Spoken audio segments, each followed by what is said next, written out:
I have like time to type. Yeah, so like when you sent me the article for one, excuse me. Okay, I'm done burping. But yeah, when you sent me your article, I was like, oh wow, this is like, I appreciate. Excuse me, damn. You good, bro? I'm about to start drinking beer. It's a little easier to talk your thoughts when you're 2 beers deep. So. Oh, do your thing. I've went to a Rick Ross concert and I'm home now. But no, so like when you sent me your shit, I was just like, damn, I ain't talked to Sean in a minute. He sent me this before he put it out. That's dope because I just respect the fact that you were like, hey, Cindy, check this for me, please, because you're my guy, and I'm not trying to offend Black Twitter, even though I said fuck Black Twitter on a podcast a long time ago. But I read and I was like, yeah, I read and I was like, okay. Fundamentally, I have some like disagreements with it, but it's all fundamental and it's not on some like racial stay woke bullshit type stuff. You know what I'm saying? No, because at some point, like I'm self-aware to the fact that, like, on race issues, like, I'm a middle-class, single white man. Like, you have to take my opinion with a grain of salt, but I know that. So I'm speaking, like, educated to the fact of my, like... But, like, the thing is, what I loved about what you said was, and I'm already recording right now, just so you know. All right, dope. I liked it because I got that, but you were just like saying, hey, here's what makes sense to me from my place in life. And I think that's something that gets lost in so many racial conversations, is that like black people or like the race who's being oppressed don't go to white people and say, hey, how does this sit with you? Like when you hear this, and this, what goes off in your brain? You know what I mean?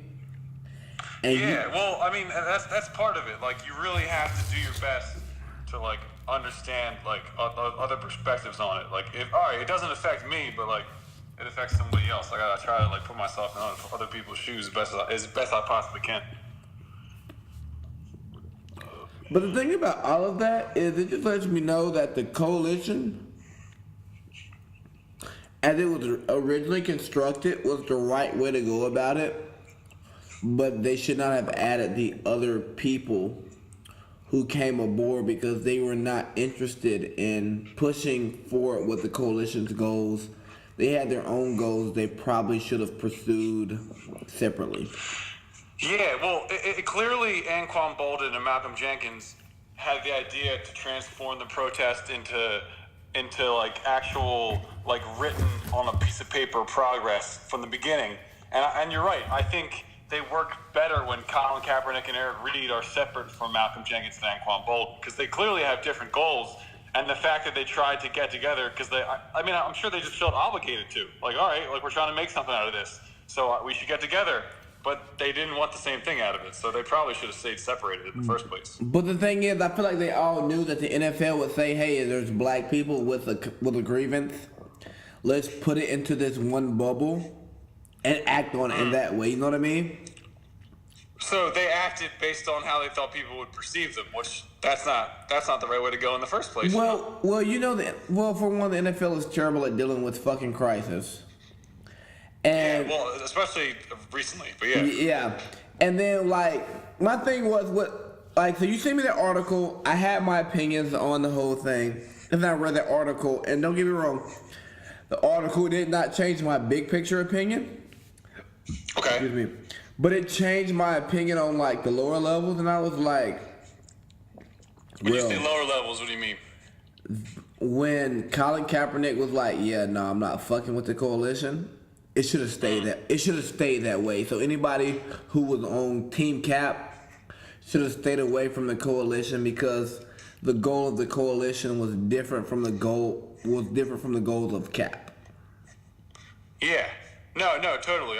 My biggest disagreement essentially is just how Eric Reid handled himself. Like I don't have a problem with his his disagreement that they didn't try hard enough to get Cap a job in the actual agreement. Like, I understand that that definitely should have been a bigger push, and he had a problem with the infrastructure of the deal and there not being like details for what. Well, that deal that deal right? was shit. If we're gonna be honest.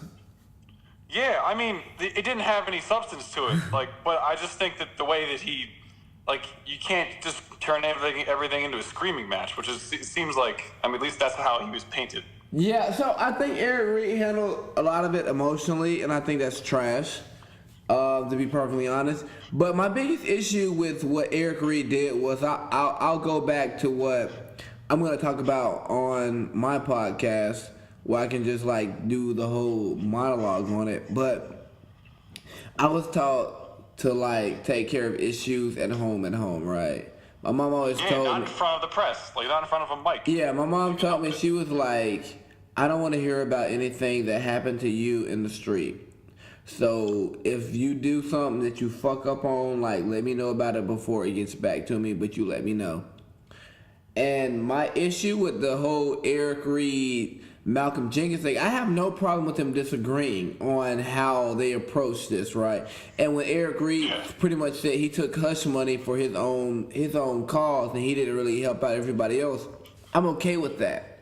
But hey, dog, don't do that shit in public. Handle that shit behind closed doors, because the conservative white people who make decisions, who may think that these football players are dumb, ignorant niggas and don't know any better. Well, yeah, he played into the stereotype. Yeah, exactly. He fed the stereotype. And that's where I think Jenkins handled it beautifully. Like, even after being yelled at, he still tried to take the high road. Because that dude is just a really composed individual. And like, regardless of if you agree or disagree with him, he really is just the classiest dude. Yeah, like even afterwards, it was like, I agree with his cause and everything. So I disagree with Malcolm Jenkins on the whole coalition thing. And okay. I ain't gonna say I didn't like his stance after the game bothered me, because I knew he was inauthentic. But as somebody who has to be the face of an organization, the face of a movement, you have to give the correct answers.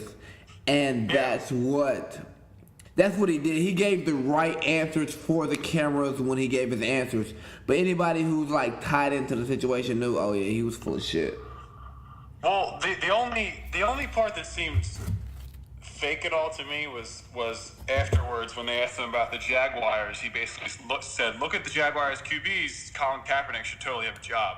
And while that's a correct statement, I feel like that was certainly to try to save face after this whole thing, which you don't need to save face if you believe that you're right fundamentally. But I think where I agree with Malcolm the most is that to a point, Reid was angry with Jenkins because he stopped protesting afterwards. Yep. But the whole point is to turn, like, yes, you have attention. You're trying to turn the protest into something. Eric Reid wanted the coalition to wear I'm with Cap shirts during the meeting with the NFL. And I think that's where he kind of didn't completely get it. Like, these protests and the shirts would be to gain attention. But if you're in a meeting with the NFL, you already have their attention. And I understand that it's just further support, but it's like, when do you turn this attention into what they said was progress? So I like him trying to turn the attention into progress without just, like Josh Norman said, chaos for the point of chaos. So a lot of what Eric Reid did, I actually agree. I rocked with it because I like to push the envelope. I like to be a nonconformist. But when it seemed like they were putting Colin Kaepernick's interest above the interest of unspoken for black people in America, that's where I drew the line. I'm like, hold on. I get There's ego. There's totally a little ego trip there. Yeah, like I'm like, yes, Colin Kaepernick should be in the NFL. But Colin Kaepernick, as we know, has enough endorsements to carry him for life. Well, now we know that. Yeah. Now we know that. We didn't know that when we first started saying it, but at this point we know that he has good contracts that are fucking. He has a good contract that he ain't getting out of. Mm-hmm. And he has Nike will make sure that he eats. He's eating for the next couple. Yeah, and he has He's good eating for the rest of his life. and he has good basketball money, so it's just like, okay, he set himself up for success. I don't know what we can do at this point. Yeah, it was definitely, he wanted to be the face of the movement, and that kind of took priority over, that might have clouded their judgment in a lot of ways. It's just unfortunate because it seemed like a lot of the time they had to make a good deal and to get like a good infrastructure in place for the actual pact they would eventually make with the NFL, which ended up, being a 7-year, $89 million deal. It starts at $5 million a year, then escalates to $12 million eventually. So, like, most of the time they should have been talking about what actually goes into the deal and, like, what communities it affects and what organizations the money goes to. They spent bickering amongst themselves. So it's, like, it's really unfortunate because, like, the deal could be so much more specific and so much more well put together if they weren't fighting through the whole thing, which is the most unfortunate part about it. Because Cap, one of his focuses, which I really agree with, was the money should go to communities that the players come from instead of these marquee cities and the NFL teams. Because obviously, like, a no-name backwater city in, like, the middle of Bumblefuck is going to need the money more than, like, the bright lights of New York, you know? So I think that a lot of their ideas were awesome. It's just that they just got in their own ways, unfortunately. Yeah. You hit the nail on the head. One of the biggest problems with the NFL is they make rules and they don't allow them to play out. They try to ensure that they enforce the rules to make sure that whatever the rule is, it's not violated. And that takes away from people's growth process and like adult maturation process. Well, here I want the big baby's take on Roger Goodell and how he has handled this situation, because his past dealings with the domestic violence rulings and the suspensions, which it kind of seems like he just picks a number out of a hat.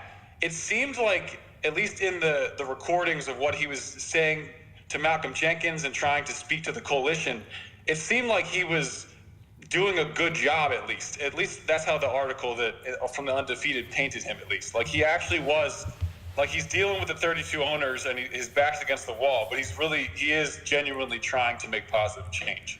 Okay, what did you feel about his involvement? All right, so you're really gonna give me my bag now, right? So, hey, it's the B. I ain't even gonna do the whole intro, but no. So, listening to all of that, man, I was like, okay, Goodell doesn't want to ever be the fucking hitman for any decision that he makes. That's what I took from it just initially, right? What do you mean? What do you mean, hitman? Like the fall guy? He did not want to make a decision based on what he evaluated from what happened. He wanted to be sure that he could, tie his decision to multiple people so that if it was the wrong decision, he didn't get fucking caught, right? Uh-huh. And I genuinely feel that way. But what was the question again? How do you feel like Goodell handled this? Because a lot of it was painted like you're dealing with a group of people who are fighting amongst themselves, and yet he still stuck with it and eventually got some type of deal done that worked for the owners a little bit. So as a multi-millionaire owner of a sports team who happened to be the leader of another sports team during free agency, I think he did a great job. Like, and I'm not talking about like in the interest of the NFL, because I'm talking about in the interest of like positive change and progress. Like, I think he genuinely moved the needle a little bit. I think Roger Goodell doesn't know how to approach this issue the right way because of his upbringing. I don't think he has many fucking, I ain't gonna say black, but friends who are niggas. You know what I mean? I feel like he doesn't live that life. He doesn't do dap. He shakes people's hands. So, what we're trying to work out is... That's him. Whatever. So, what we're trying to do is, I think that he's doing the best that he can based on his ability set. But at the end of the day, we're dealing with people. And people work better, like, under the direction of people because they respect what the person has to say, not the title of that person. I just thought that based off of his I don't know, his track record. Like you didn't expect to hear that or read that he did any type of good job at all. And especially under the pressure of owners that, all these endorsement deals are getting messed up, whether it's Papa John's or the pizza deal, or I'm sure a bunch of other sponsors after these have been affected by these protests. But I just thought, like, literally dealing with a group of people that couldn't agree with themselves, it would have been really easy to just shut the negotiations down. But I guess he had to make a deal because he's got 32 owners being like, stop the protests. But I mean, and I know that the NFL, one of the things is the NFL has bottomless pockets. So $89 billion is nothing to the NFL. What is it, like a $4 billion organization? I'm just talking about his it seemed like his personal dealings. And I think he had a conversation where Anquan Bolden said something to him about like being judged by his actions and stuff. And it really just seemed like he was in this. Like his heart was in this, not just his wallet. Okay, so I got a question for you, Sean. Mm-hmm. Damn, I totally lost my train of thought. Oh, fuck. Get with it, bro. Bro, I was going to ask you about a receiver and how you felt about their actions. Well, overall, how do you What are we talking about? Overall, how do you feel about your Eagles, with the Redskins leading the division and not looking great, but they're not looking bad, and they have Alex Smith, who rarely looks bad? I mean, the division is still for the taking. I think if we win a game against the Jags and go into the bye 4-4, that's not a terrible position to be at. There's still a lot of football to be played. I think injuries, you can't ever blame injuries because we didn't blame them last year and it worked out. True. I think our quarterback, first I'll start with a positive. Our quarterback, Carson Wentz, has played unbelievable considering he's coming off an LCL and an ACL tear. Played great. The offensive line has not looked good. The running backs, since J.H.I. went down, we don't have anyone who can break a tackle. Once they get touched by a defender, they go down. Our cornerbacks, Jalen Mills and Ronald Darby, bite on every double move. So it's I'm not gonna lie to you. There's a lot of holes in this team right now. There is.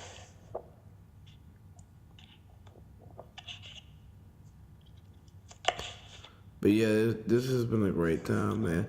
It's the catch-up reunion. Man, look here, Sean, bro. I was telling my guys, I'm like, yo, me and Sean gonna hop on the pod, we're gonna talk some shit. And I'm like, y'all don't understand this, but this is the type of pod I've been waiting to do forever. Like, it was just dope as fuck to come back together. Like we did back in the day to talk some shit. It started. You remember the first night, though? You remember when it started? We were frying some shrimp, man. Some scrimp. Some scrums. That was funny. Little panko breadcrumbs, some garlic, and then some Cajun seasoning.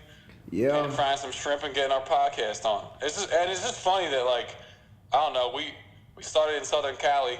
Now you're in God knows where, and I'm in bumblefuck southeastern United States.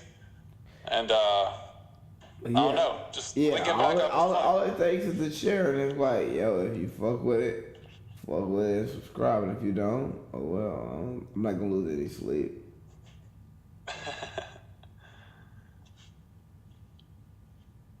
Is there anything that you take action on before I leave? This is funny. Like, we waited till we were a 15-minute drive away, and now we waited till we're a 10-hour plane flight away to do this again.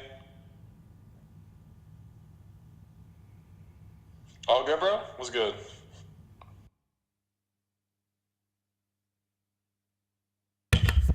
The fuck? Like, I'm like, damn, I fell asleep. And there's a lot of stuff. Like, I had so much, this shit was still recording. I'm like, oh, damn, yeah, oh, shit.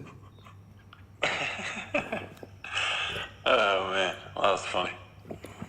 I don't even know where we left off at, but I assume we were. Did we finish the whole Eric Reid conversation? I mean, we had that conversation, and then you asked about the Eagles, and after I answered, I think you had fallen asleep. What did I ask you? I'm trying to think. What did I ask? Are you concerned about the Eagles and their shitty record right now? I mean, basically. Are you concerned? I mean, we don't look good. They're not a good team this year. They can certainly go on a run, but there's a lot more holes in the roster for sure. At least you got a Falcons fan, man. What's up? At least yeah. Well, I mean, they look better than we do right now, but somehow you guys don't have. Somehow we have a better record. Well, our early schedule was pretty tough. I'd like to say. I mean, we had y'all week 1, which we could have, should have won, but we didn't. Yeah. I mean, week 1 is like a preseason game in this point in the NFL. Like, no team knows what they're doing yet. Then what? We had week 2. We had somebody else good. No. You guys are so far you guys have the Saints. Week 2 we had Carolina. I was actually at that game and we won, which was dope. Then we had the Saints. Then we had Pittsburgh. Then we had whoever we beat before we beat the shit out the Giants. Oh, we had Tampa Bay. Then we had the Giants. Yeah. Well, I mean, it's weird because your offense is clicking a lot better, but everyone on your defense is dropping like flies. So. Yeah, I was totally okay with us. I won't say tanking, but losing a lot of games this year since we're not gonna do well in the playoffs. No matter what, even if we make the playoffs, we're not gonna do well in the playoffs.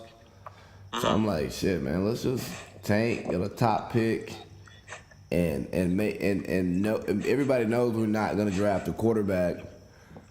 So try to leverage that pick for more picks. Or get an elite pass rusher, or like maybe get like an elite left tackle or something. I don't know. It's just like it's always helpful to be high in the draft because there's certain positions you can get a young player where you really can't get them. Right, because paying a fucking, if any of those positions, you're coming out of at least $15 million a year if you go the free agent route. But if you can find somebody who's like 90% of that on a rookie contract, it's like, oh yeah, this is worth it. Yeah, hell yeah. It's the Belichick approach. I mean, because we're paying Matt Ryan fucking arm and a leg right now, which I am okay with because we will not find we can't find a better quarterback. Like everybody had the issue. For all his faults, he's solid. He is solid. Yeah, like people all the time are like, man, we need to get rid of Matt Ryan. I'm like, well, who do you replace him with? I mean, he's still like a top 12 QB in the league. Like it's not like unless you replace him with someone elite. Right, like, I'd really put him like I'd put him top 10. He's right outside of the elite level. He's not elite, but like he's in that second tier. He's at the top of the second tier. That's what I tell people. That's how I feel about him. Yeah, I think, absolutely. But it's weird though because that top tier this year, like I don't know, you used to have Brady, Rodgers, and Russell Wilson, who I think is so underrated. But this year, Russell Wilson has not played very well, or at least up to like his elite status. So it's like it's weird. Now Breeze is all of a sudden having a resurgence, so I think you have to put him in there, number 3 or 4, and then Goff. So it's and the other LA quarterback. What's up? Rivers is killing it too. Bro, why did the fucking Chargers wait till they left San Diego and wait till we left the West Coast to get good? Yeah, it's a weirdly run organization. I'll say that. I feel like it touches there's a lot of good QBs in the league though now. We talk about that on our pod all the time.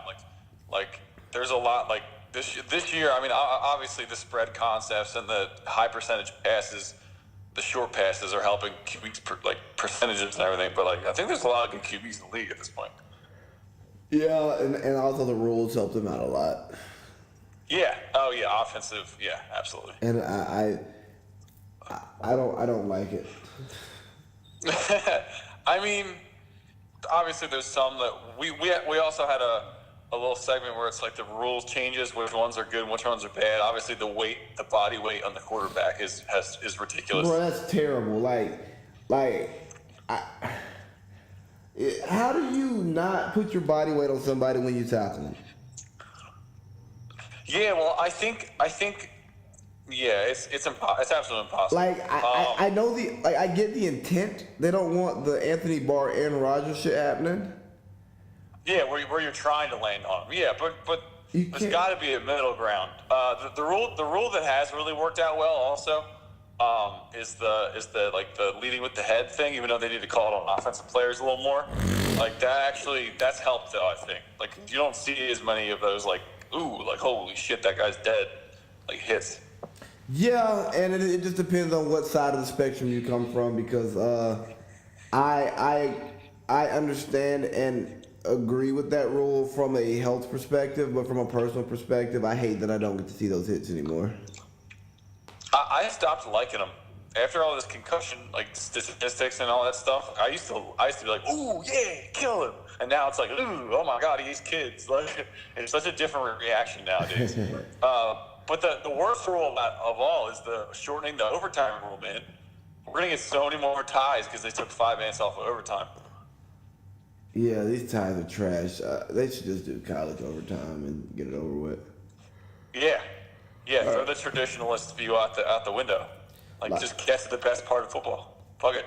Like as a man, as a competitor, I want to win or lose. I don't want to tie. That's so fucking trash.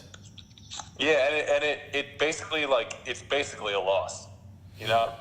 Like, yeah, it isn't a loss technically, but for the most part, it's a loss. So, like, I don't know why just throw that weird gray area in there. There's no point. Yeah, so you're talking about ties. Reminds me of the Browns. How do you feel about how do you feel about the Browns? How do you feel about Hugh Jackson? I think Baker Mayfield is going to be a good QB in the league, but I think that Hugh Jackson. It started in Hard Knocks. I don't know. Did you watch all Hard Knocks? Yeah, I didn't like it. He just seemed like he had a little bit of a power complex. There was a point in there where he snaps on, I think it was Todd Haley, basically about like, this is my team, like I'm the one in charge. This is my team. When you get a team, you could be in charge. It's like, bro, they know that. They understand that. They ride with you. I don't think they understand that though. I mean, but I guess the point is, I think it started there, but I don't think he's a good coach. Like that Buccaneers game, like they were doing so many things to lose that, like making like losing decisions during that game. It's not, and they have talent now, which is the sad part. Like it's still the same Browns bullshit, but with like more talented players. Yeah, I'm ready to see what's gonna happen this week because you talked about taking the play calling away from Todd Haley, which I don't know how I feel about that because Todd Haley has a pretty good track record of being a productive offensive coordinator, but as does Hugh. And it's not necessarily the offense. Like Baker's making plays and everything. Like it's like it runs at times. It's just like little decisions that screw them up. Like like young mental mistakes and everything. Well, one thing I think that a lot of people don't see is or get the opportunity to do is learn how to become a head coach. Like, you go from coordinator to head coach, but there's a big difference from being a coordinator and being a head coach. Like, there's so much, like, management stuff that you don't have to worry about. You don't learn as a coordinator under most staffs. And I think that's what Hugh is a product of. You need to be a leader of men. Because he was a good offensive coordinator for, like, 2 different teams, I think. Like, he was definitely really good with the Bengals. He was good with the Bengals and the Ravens. Yeah, like he was a good offensive coordinator. It's just you have to be a leader of men. Like you're more of a motivator. You're more of like an organizational like emotional hub as opposed to like a yes strategy obviously because a lot of coaches call their own plays on one side of the ball or the other. But like you gotta be someone they can rally around. Like I don't know, you gotta you establish your rules. It's so much more. You're right. And everybody's not cut out to be that. You know what I'm saying? And like maybe Hugh's not head coach material, and I mean it's not a bad thing because everybody's just not built to lead men. No, well, it's weird actually if you think about it because offensive coordinators, defensive coordinators, and occasionally special teams, like their goal is always like if they're offered a head coaching job, they always take it because it's like viewed as a step up. But a lot of them, like listen, like, there's nothing wrong for being a great offensive coordinator for 25 years. Like, I don't know. Like, obviously, if you're giving an opportunity at a promotion, like, you take it. But it's like sometimes it's sad to see great coordinators go and become shitty head coaches. You know? Yeah, I mean, look at Bill Belichick's coaching tree. Yeah. Well, it's weird. Josh McDaniels is probably the one dude I could think of who did that. Who was like, damn, I'm going to wait a little bit. I'm going to be a really good coordinator for a little bit instead of being a shitty head coach. I think he's just waiting on that Patriots job. Yeah, maybe. Which, if he gets it, they're not going to stay the same Patriots because Josh McDaniels was a shitty head coach in Denver. Yeah, I mean... He drafted Tim Tebow. Yeah, that definitely, that can't stand good in his track record, without a doubt.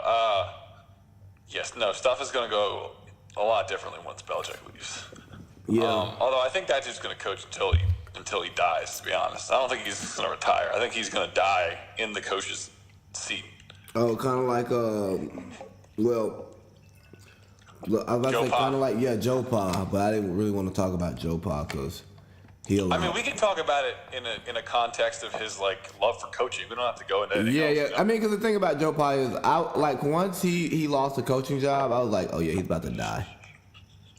Well, because he realized, like I don't know, a lot of times, like once you retire, you leave what you love doing, like your motivation for living at that age decreases, and like that was clearly what was keeping him alive is his coaching, love for coaching. Yeah.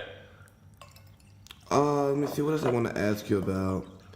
I asked you about Hugh and the Browns.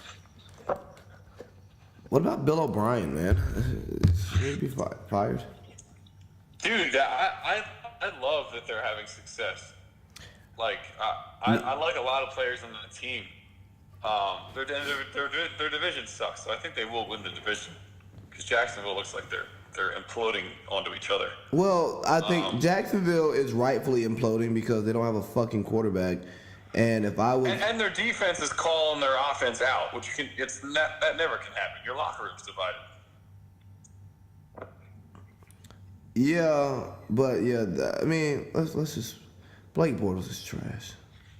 Yeah, absolutely. What was it?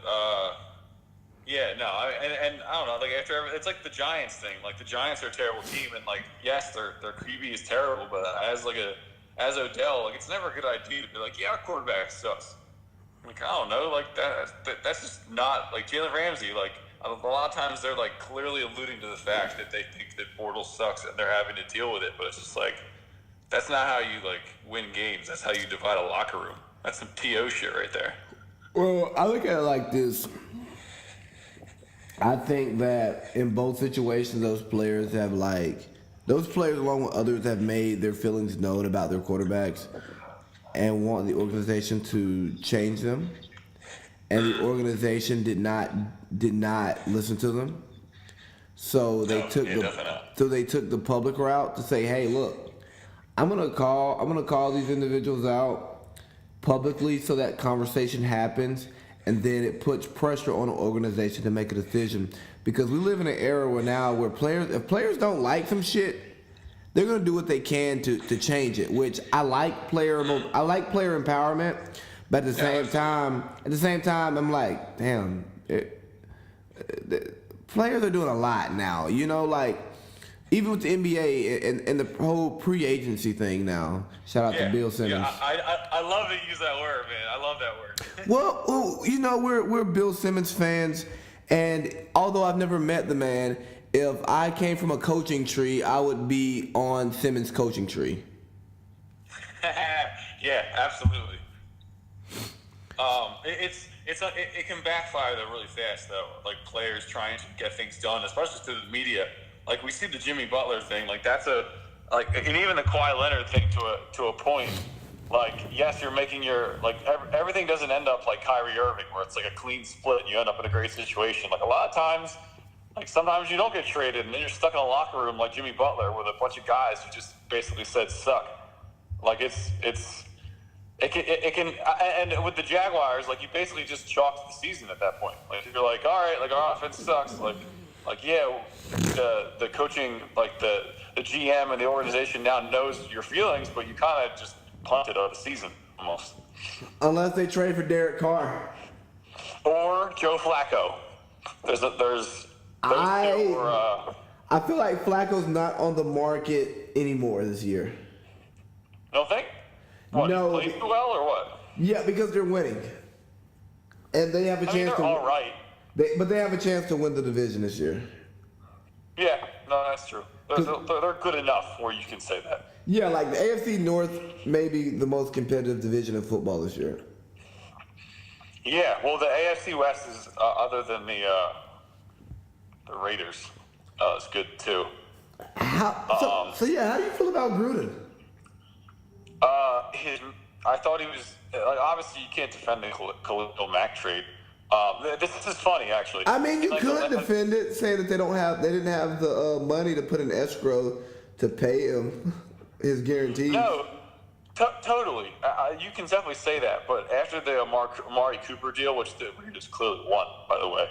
Like you got a first-round pick for that guy. Like, that's awesome. That's a good trade. I can't. But his plan is now clear. Like they're a team where most of their marquee players are old. Like they're one of the oldest rosters in the league. And other than this 12-win season 2 years ago, like definitely a blip on the radar, like a little outlier. Like they've been terrible for 20 years. So like I think he's just trying to blow it all up and just build it in his image, or I guess the picture that's in his head. In the last like 15 to 20 years, the Raiders have had two Pro Bowlers, or maybe it's two All-Pro, but it's like they're only two good players that they've drafted in the first round over the last 20 years. Take a guess. Just take a quick guess. Only first rounders the Raiders have had that have made the Pro Bowl in the last 15 years. Mari and Khalil. Exactly. Like, and they traded him. Like, that's insane. Well, I put it like this. I think John Gruden came in, and I think he lost the locker room early because he traded Marquette King first. Like that man hadn't even met the whole team before he traded Marquette King. He was just like, you know what? I watch this guy on TV. I don't like his antics, which I can understand because he does get dumbass penalties from being an N-word and doing ignorant shit that has nothing to do with football. But at the same time, he has. You're the punter. You can't be the one getting 15-yard penalties. You're a punter. Like you are replaceable. So I didn't hate that move. Yeah, but he was one of the best players on the team. Yeah, but at the same time, he's a specialist, which, like, unless you're Adam Vinatieri, like, you are immediately replaceable. So, like, how he did it may not be great, but, like, the move itself. Yeah, no, I understand why he did it, because he was, like, trying to set the culture.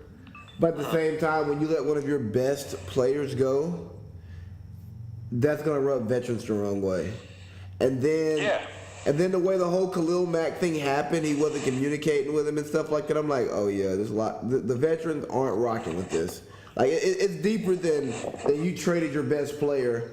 It's the way it happened. It's like, yeah, the veterans aren't happy. Then because Derek Carr publicly talked about how he felt about it. You know what I'm saying? So once Carr went public about it, and yeah, he had a little quarterback talk in there, but also like in his tweet or whatever it was, he let it be known that like it bothered him because he's like, that's my best friend type shit. You know what I mean? So I'm like, oh yeah, he's lost the locker room. He's definitely lost the locker room. Yeah, but the thing about Gruden though is he doesn't give a fuck. Like he does not care, which is good in this situation. You can't he's not gonna let that all of this get to him. He's gonna blow the team up like he wants to, and it's just going to be interesting. He was not a good, he didn't draft well in his last couple stops. He was never good at drafting and developing talent. He won with a team that was already assembled. So, in the Bucks. So it'll be interesting to see, who he picks. Like, yeah, he's got all these picks now in the first round, but, now you got to turn them into good players again. So. You could go get him a quarterback, man. Yeah, I think Derek Carr is definitely. I'm beginning to think he's out the door, without a doubt. I think he wants to leave. Huh. I mean, yeah, he's not the one who will say it, but No, he's gonna give you certainly good be quarterback talk, but I don't think he wants to be there. He doesn't want to be there for a rebuild. He's on his second contract. He's trying to get a big third contract. I wouldn't want to be a part What's of he, a 28? Sounds about right. Yeah. I wouldn't want to be part of a rebuild at that point in my career either, though. Yeah, I mean, but NFL rebuilds take a lot. Don't take as long. No, they don't. They don't take as long as NBA rebuilds, at least. No, they don't, because NBA rebuilds, as we're seeing with your 76ers, they don't necessarily work.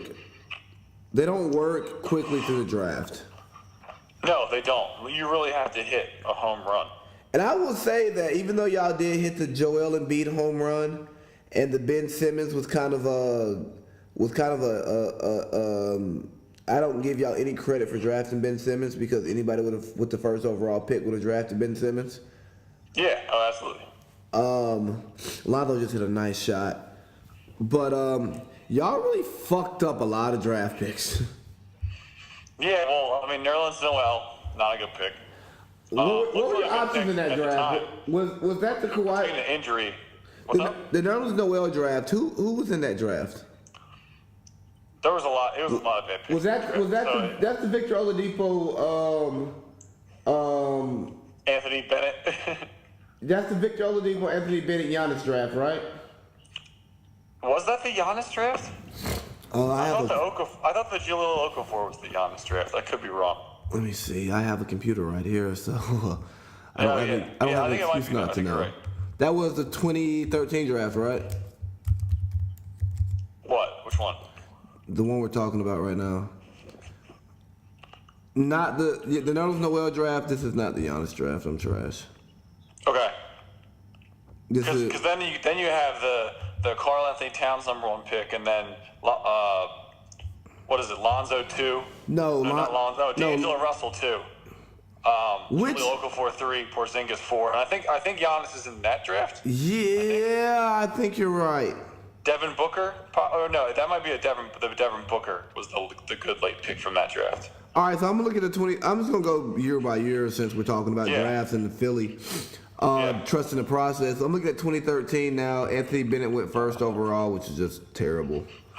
Yeah, that was bad. Oladipo went 2. He should have went 1 based on how he played. It took a while for him to be good too.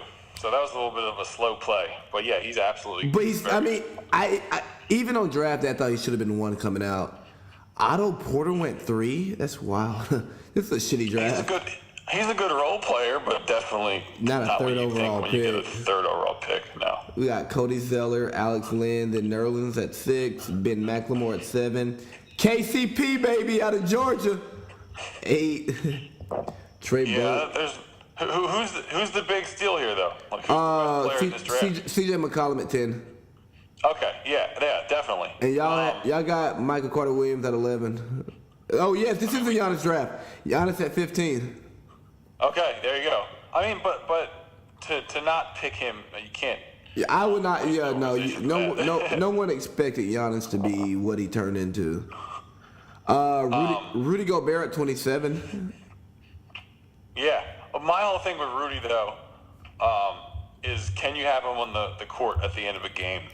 Like you got nowadays, I would draft players in the mold of can you play them in the last 5 minutes of a playoff game? And 2013, yes. Today, no. Yeah.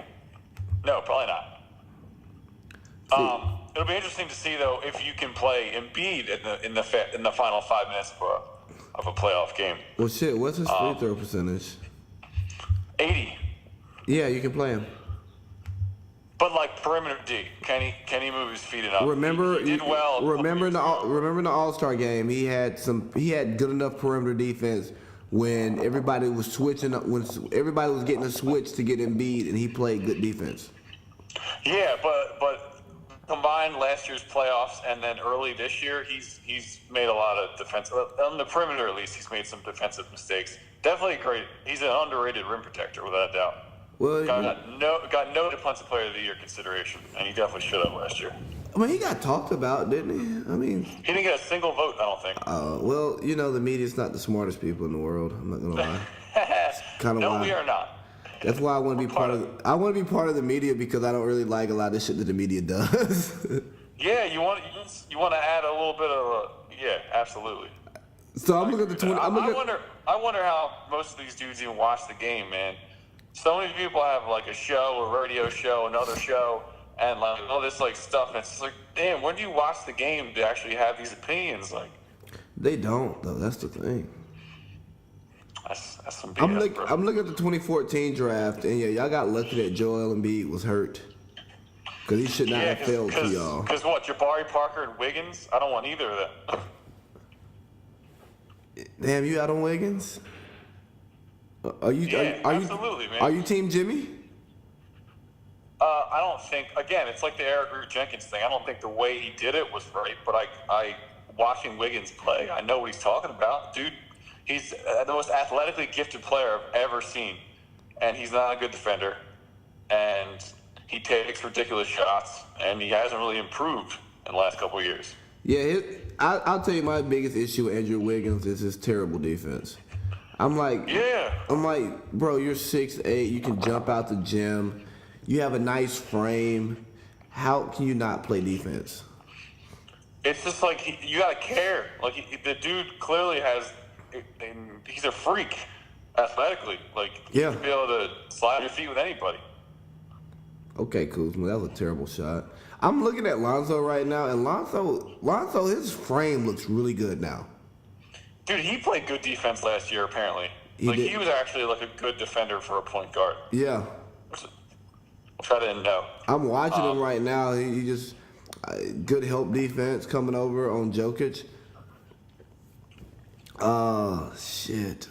Is Isaiah Thomas still hurt? Yes. Like the same hip injury? Yeah. Like he got surgery? Yeah, he's done, man. Let's be honest. Dude, but even like if he comes back and like I don't know, gives them anything, like Nuggets, man, that's a team with a high ceiling because him and Michael Porter Jr. could come back, add some pieces for a playoff run if they can keep flying along. Yeah, I was trying to do my Western Conference playoffs on a podcast, like picking the 8 teams, and I couldn't do it. Yeah. I got so frustrated, I just could not do it. Because I'm like, and then we got some relatively breaking news in the fact that the Rockets offered 4 first-round picks for Jimmy Butler, which obviously pick protections are going to clearly be there somewhere. Well, who cares? Because the Rockets aren't going to get a good first-round pick.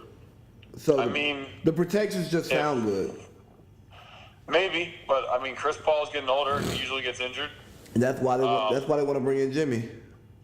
Yeah, because their window's closing. And did the Timberwolves say no? I think it was just an offer. I don't think I heard any dialogue about it. I just heard that the offer was made.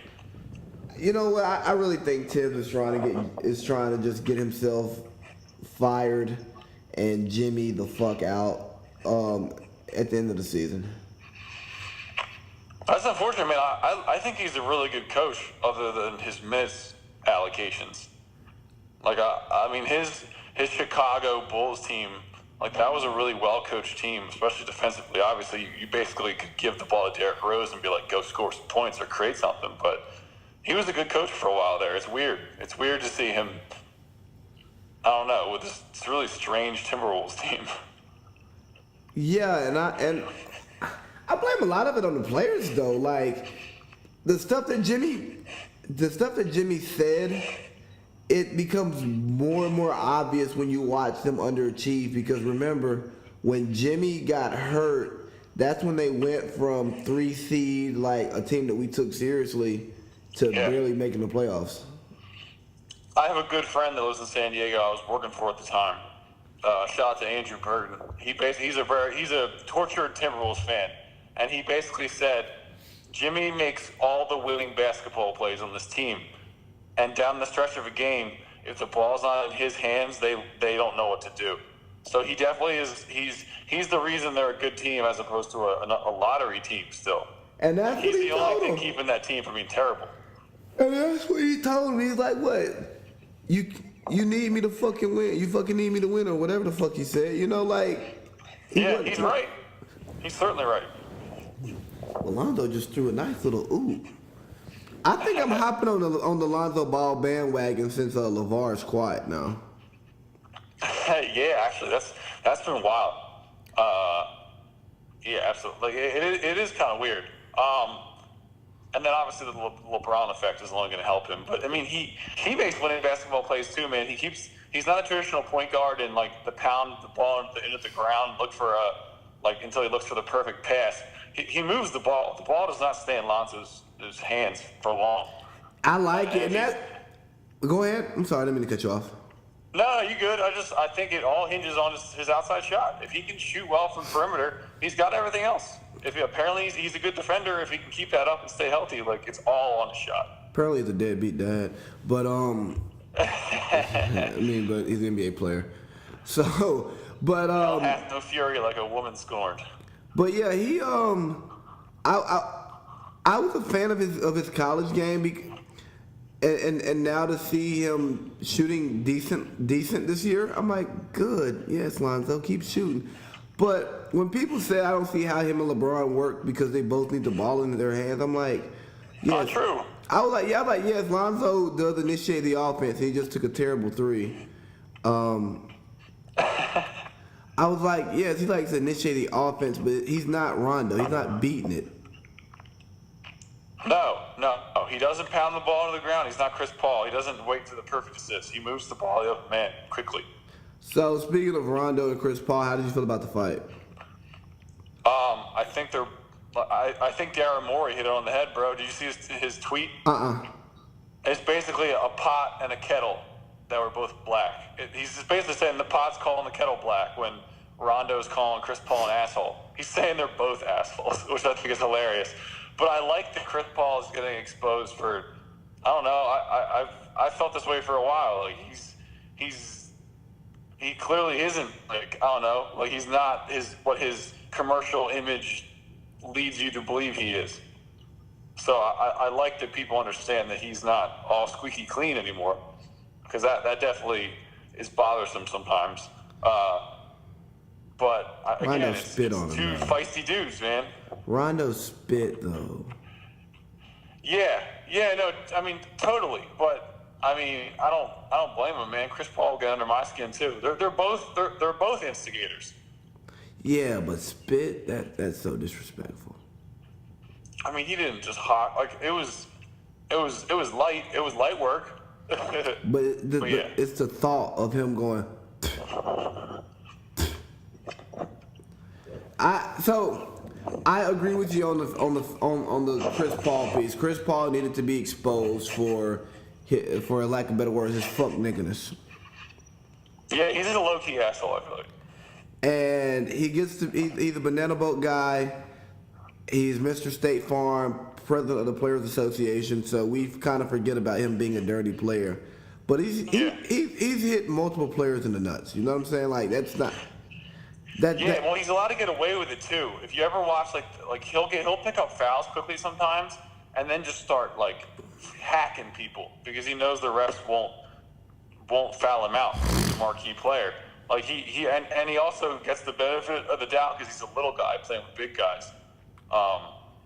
Yeah, definitely a guy I would hate to play against. Like he definitely would rub. I can see how he'd rub people the wrong way. I would hate to play against him. I probably would hate to play with him. Because, like you said, like getting that perfect assist, it's like, man, like let me get the ball the way I want it. Yeah, no, it's one of those dudes who would pound the ball on the ground until there's 2 seconds left on the shot clock, then throw it to you, and if you miss the shot, he's gonna yell at you. Well, he's not Russ. At least when he passes it to you, he's gonna put you in a place to be productive. Yeah, he's a good passer, certainly, but there's a misconception that his assist numbers mean he's an unselfish player. Like that is not. Oh no, he has selfish assists. Yeah, which is a weird. And Rondo does too. He, especially in Boston, you hold the ball until you absolutely think it's a perfect assist, which is really weird. Like the assist being a selfish play in basketball is such a strange concept. I know you play with dudes like that in pickup though. So, most definitely. I play like that. I played with a guy like that in the league, and a lot of times he would wait to get the perfect pass, but he would wait so long that the defense had time to close out. It's like, hey man, like I was open a long time ago. Or like on a fast break, he would wait to the last minute to make a fancy pass. I'm like, bruh, just give it to me with some space. Or like the fact that like, I don't know, like some teams, like yes, certain players shouldn't be fucking around with the ball, but like it's sometimes you gotta get a little, like, you gotta feel the ball out a little bit. Like it's you need to touch the ball to feel engaged in the game a lot of times. Like if I go 15 minutes without touching the ball, like I'm gonna drift off a little bit, you know? Oh, I'm not gonna drift off a little bit. I'm done. Yeah, I agree. Like if I don't get my touches, I really will stop giving a fuck about the game, and I'll just be like, yeah, okay, whatever, this game's over. I'm just here taking up space now. Yeah, and even when you're getting paid $15 million a year, like it's still, you need the ball. You need to touch the ball to feel engaged. And that's really why I think like we ain't Ben Wallace out here. Like, come on. That's really why I think Victor Oladipo like got so much better in Indiana, is because he was like naturally as his career was progressing, he was on his way to be close to what he is now, but by playing with Russell Westbrook, he wasn't getting those rhythm touches. Yeah. He was disengaged. You could definitely tell. Which really shocked me why Paul George stayed. But I'm again a son of Bill Simmons. I'm buying into Bill Simmons' theory. What? He said that he believed Adam Silver made a call and said Paul George will not go to the Lakers because it was such a done deal and all that tampering and stuff. He was saying like this would not happen because it's a bad look for the league if Magic is saying, yeah, we're getting Paul George, and Paul George saying, yeah, I'm going to the Lakers no matter what, and then he ends up going there. That could be a bad domino effect. Yeah, and a fine is like a slap on the wrist at that point. Yeah, like it's the Lakers. They generate enough money. They're not worried about no damn fine for tampering if and they Magic get the players that they want. Magic has enough money where you can't really find him. Yeah. Enough either. So, but I want your thoughts. Like NFL and NBA, I feel like sports is just has reached a new level of entertainment, especially this year, with rules essentially making it a lot harder to play defense in both sports. A lot more speed dominates athleticism, and then in basketball or in the NFL, speed is dominating. And then in the NFL or the NBA, skill is dominating. Like you can't be on the floor at the end of a game unless you can do something with the ball. You can't, again, to mention Ben Wallace, you can't have those dudes like a Reggie Evans on the court anymore at the end of games. And it's just like sports is in such a great place right now. I don't like all of the offense, to be perfectly honest with you. In both sports? Yeah, I mean, I think it's great for viewers, for casual fans, even some offensively minded type fans. But in high school, I played football. I played defense. Yeah. As a basketball player, I was a defensive stopper. So I don't like the lack of defense that we have in both sports. And then in basketball, this 3-ball revolution is great. I mean, it's great because now you're getting more skilled people on the basketball court, which is always a good thing. And LeBron just knocked down a really nice 3. But there's a certain grit to the game that's now missing. It's very finesse that I don't say I'm not a fan of because I still enjoy watching it. I just don't like it as much. And part of Golden State's dominance with the whole 3-ball revolution is that they can be up by 5 and then knock down like 5 of 8 threes in straight possessions, and then the game's over. Yeah.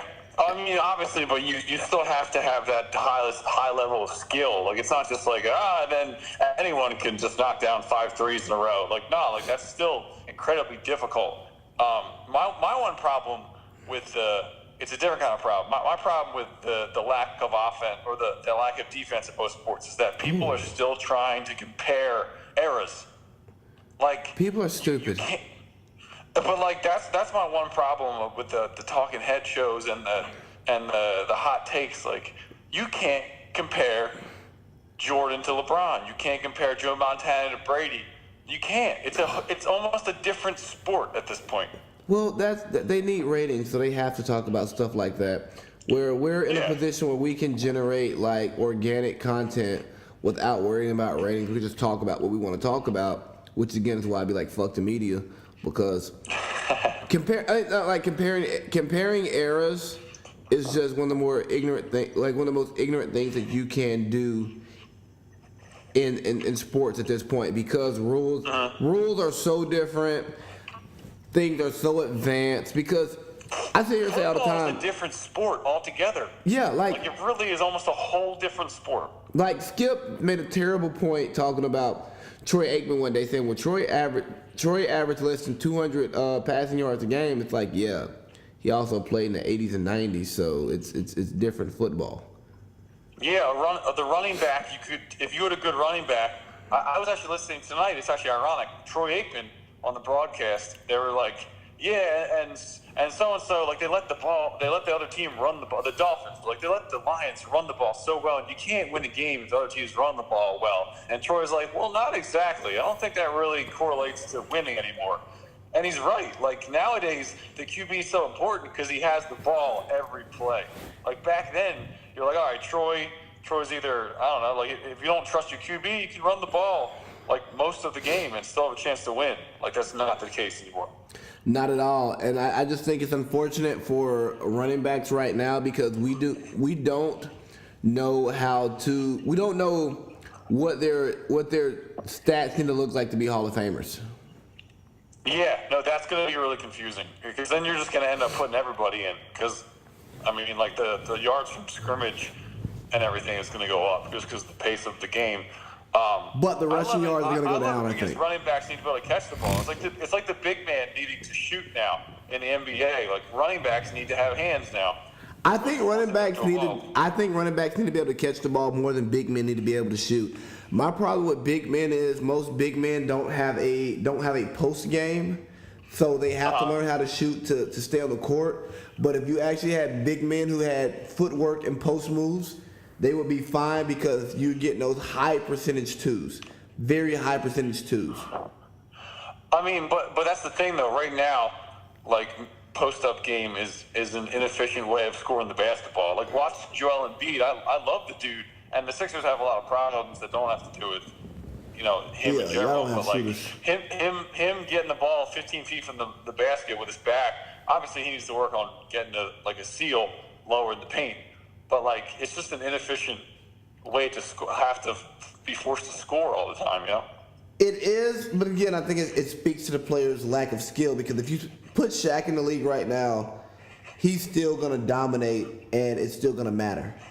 Like, that's an interesting like, that's definitely one of those things. Like, oh, the Lakers from back then beat the Warriors. Like, I think he would destroy on offense, although they'd probably send him to the free throw line, don't you think?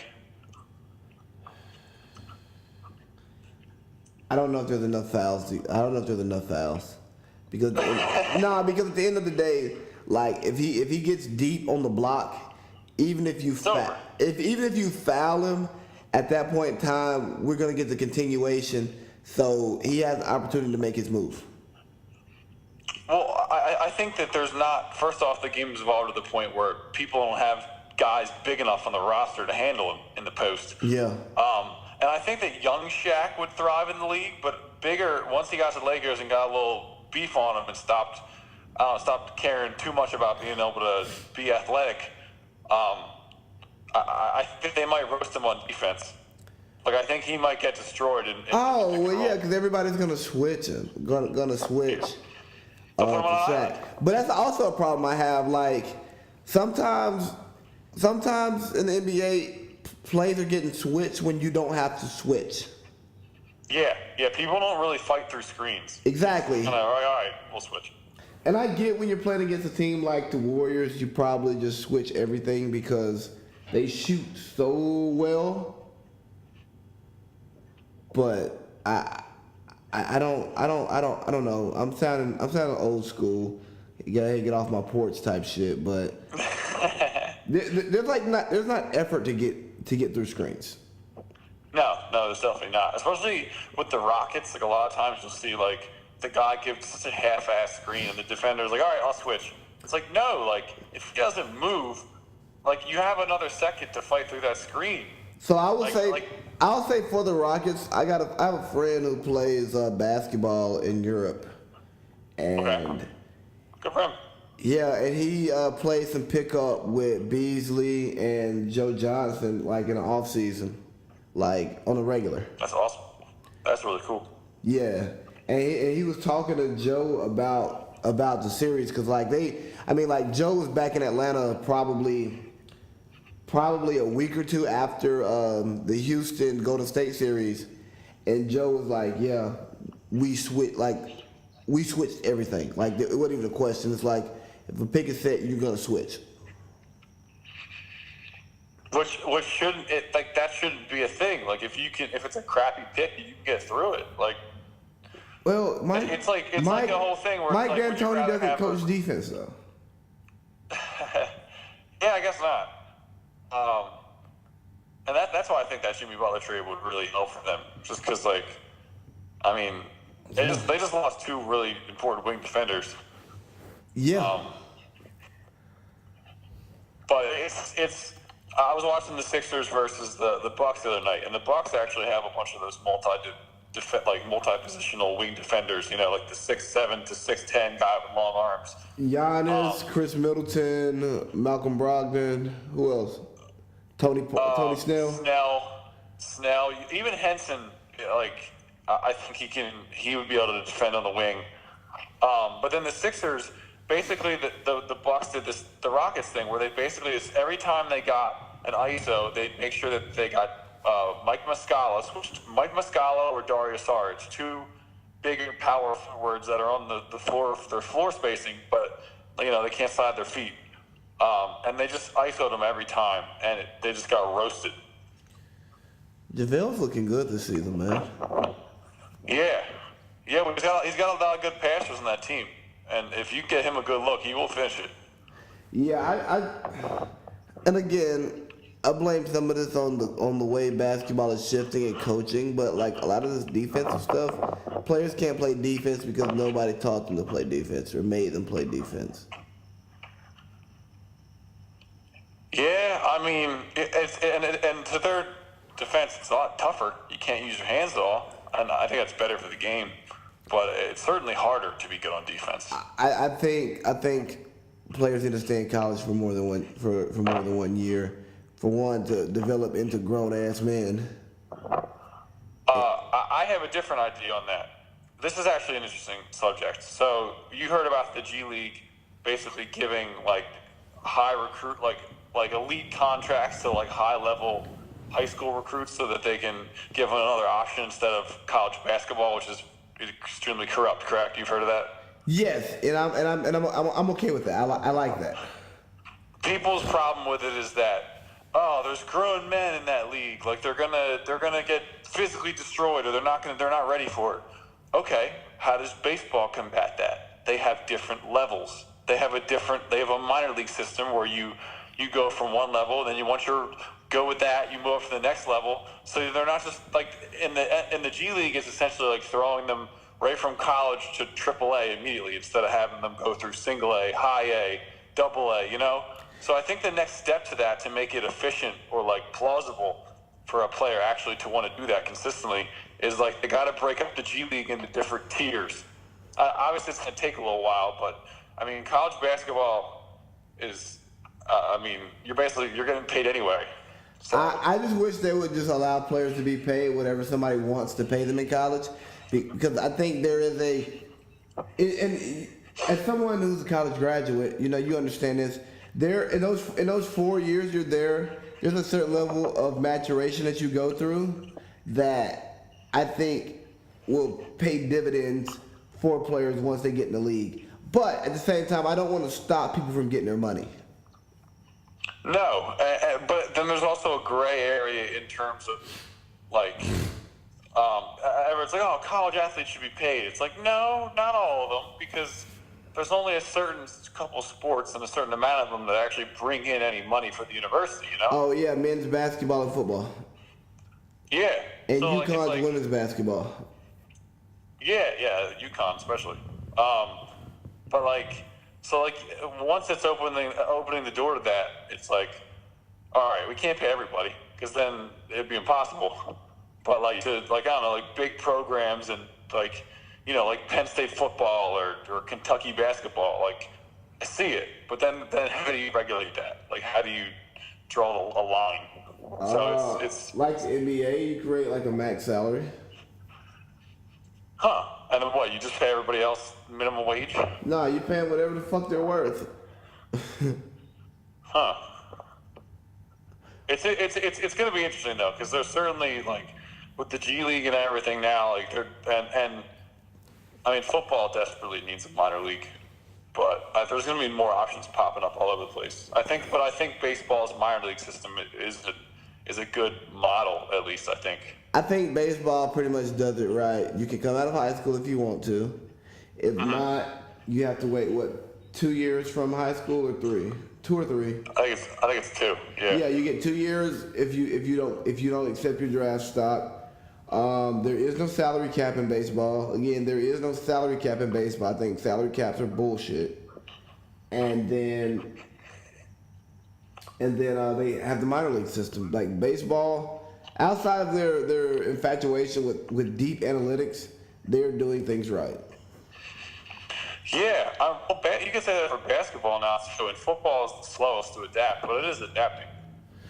Yeah, I mean, And you can see that with the 2-point and the 4th down attempts. yeah, because if you look at numbers, like if you go for it on 4th down, you got a pretty good shot of getting it. Yeah, 4th and short, you have dude, tonight Adam Gase had a 4th and short, basically to keep the game in hand, and he punted, and it was just like, all right, you just basically forfeited. Like you just forfeited right there. But that's as much as the Eagles are having a rough go with it after the bowl. I love Doug Peterson because he plays like it's Madden. Like it's like, all right, 4th and 4, we're at the 34-yard line. Yeah, we'll go for it. Yeah, he really I does. love that shit. He really does play like it's Madden. Y'all need a That's running awesome. back. Deshaun Watson threw 5 tubs today. It's like his last year. Lamar Miller had 133 yards. That's back-to-back 100-yard games. Oh, and I hope Will Fuller wasn't on my bench. He got hurt too. I don't think he's gonna be out for a little while. Danny Amendola threw a touchdown for me. Did not see that one coming. So I really have an issue with people overreacting to Deshaun Watson not coming out hot this year. Like the man came off of a ACL injury. He's gonna be skittish in the pocket. Oh yeah, and it's only his 2nd season in the league. Give him a second. And today, like this week, I think was like the anniversary of his ACL tear. It's been exactly a year. And 2, his offensive line is terrible. It's awful. Yeah. It's actually it's amazing. Obviously, they're physical freaks, but like him and Carson Wentz, like the amount of time they've been able to come back in and be excellent NFL quarterbacks is like breathtaking. It is. Side note: Will Fuller is on my bench. 23 points. Damn. I know he scored the 1 long touchdown. Yeah, 5 receptions, 124 yards, 1 touchdown. Damn. Yeah, I'm sad. But yeah, him and Carson Wentz, they stepped in fairly well. Bill O'Brien is ruining a really good roster. You think he's ruining a really good roster? Yeah. How so? They're underachieving. I mean, I get it, they're winning right now. They're hot. But are they gonna make noise in the playoffs like they should based on the talent that they have? I mean, they certainly seem to have a lot of defensive talent you don't hear about. I mean, J.J. Watt, Clowney, I think Whitney Merciless. Yeah. You got Tyrann Mathieu now. I think Jonathan Joseph's still on that team. That's all on defense. Not to mention D-Hop, who's probably the second best receiver in the NFL. Second? Who's the best? Adam Thielen? Antonio Brown, bro. Always. Nuke Hopkins is not better than fucking Julio. Sorry. I don't know. I mean, I don't know. I get Julio does not score touchdowns, which just drives me wild. But Nuke Hopkins is not better than Julio. I don't know, man. That dude has the best hand-eye coordination. And I know he has the ability. I'm not knocking him for the touchdowns. Hopkins, he catches everything. He's the craziest hand-eye coordination I've ever seen. Julio 6'3", 220, and runs 4.3. He's definitely a physical freak. And he can run the full route tree. We're talking about receivers. How do you feel about Dez not being employed? Well, first off, I think that Amari Cooper is essentially he's very close to Dez. Like he reminds me of Dez, which is funny why the Cowboys got him. He's a talented after the catch, doesn't have a very much of a route tree, or relies on athleticism and physicality. So I thought that was cool. I don't know, man. I think teams don't want to put up with the headache, man. It's funny. I don't know if you saw this. Jamal Crawford was doing this until lately. It's like a new free agent thing where if you're not signed, you just like tweet out like compliments about certain teams, and I think they they're like, Daz, like, oh man, what the Browns got going on over there looks pretty good. And it's just like he thinks they're gonna see that and be like, oh, that was nice of him. Well, he had the chance to play for the Browns and he didn't, so that's his dumbass fault. Oh boy, them Lakers running the floor, man. It's beautiful to watch them run the floor. Yeah, man, Showtime 2.0. What do you think? What do you think of the new unis? I like them. I'm actually gonna get me a LeBron jersey. What color? Because the purple looked pretty nice. I'm probably either gonna go black or the gold one. Okay, yeah. The yellow, it's like nicely retro. I like the way it looks. How do you feel about LeBron in his short shorts this year? I don't know. I know we're in the same generation of people that grew up in the early 2000s and had the crazy baggy shorts. So I've always been partial to the baggy shorts. But to anyone who's ever played in short shorts, it's a lot more comfortable. Yeah. Like it's definitely a lot more comfortable. Yeah. I love my baggy shorts, but it's the short shorts. I don't know. You feel free. Exactly. I have another question for you. You know, we talked about the fight a little bit. How did you feel about LeBron grabbing Chris Paul and then kind of like walking and talking with him after the fight and not being with his team? It was a little iffy. Definitely a little iffy. I mean, they're best friends. But it reminded me when, what was it, when Marshawn Lynch jumped in to try to get Marcus Peters out of a fight, even though he's on the other team? Yeah. Like, jumped in to defend him. They're boys off the court, and we all know this. But, and I guess to an end, it was helping to break up the fight. It wasn't like he, shoved his own teammate. Like, yes, he went in and defended his friend instead of his teammates, but he did help break it up, at least. Yeah, so I didn't have an issue with it, one, because Chris Paul was, right in LeBron's lap when he grabbed him. Uh-huh. But also, given that situation, and now the reports have came out that when Rondo spit, Chris Paul was like, he spit on me. LeBron hears that. That's one of his best friends. That's the godfather to his kid. Is it? Yeah. Oh. Yeah, they did the whole godparents thing. And I'm like, yeah, bruh, I can't defend. I gotta make sure my guy is good. He's the president of the Players Association. He's Mr. State Farm. We gotta keep the image as clean as possible. Yeah. I think you shouldn't read too much into it, certainly. But the talking heads will. Yeah, I guess. Have you watched The Shop at all? I My new have. favorite show? I have. Excellent. Absolutely excellent conversation, man.